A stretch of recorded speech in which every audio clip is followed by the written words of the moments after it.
देखंतु 2 दिन तले धौली रे जो घटना घटी नाबालिका प्रति निश्चित भावे से घटना को मु दृढ़ भाव निंदा करुच्ची।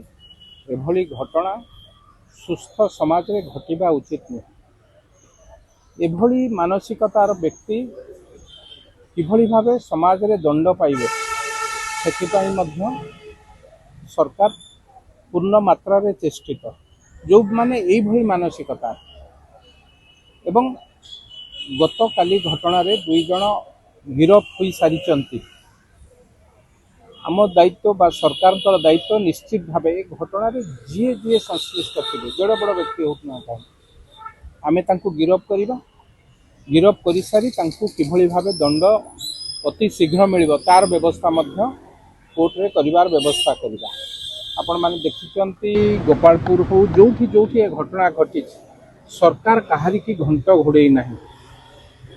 केवल एक सरकार कथा नुह आम समस्त सामाजिक दायित्व। मो माटी जो झील प्रति एभली घटना घटुची कौटी ना कौटी सेमाने एभली विकृति मानसिक व्यक्तित्व जो मानक कौन मते छड़ा जीवार आवश्यकता ना। 5 जन जी खबर पाई 5 जन ए घटना अच्छा 2 जन गिरफ होती आउ जो माने मध्य अच्छी तुरंत आमे गिरफ करने संगे संगे किभली भावे अति शीघ्र तांको प्रति दंड विधान हो पार एक दृष्टांतमूलक पदक्षेप नि से कथा सरकार निश्चित भावे चिंतित एवं तार दायित्व सरकार नहीं।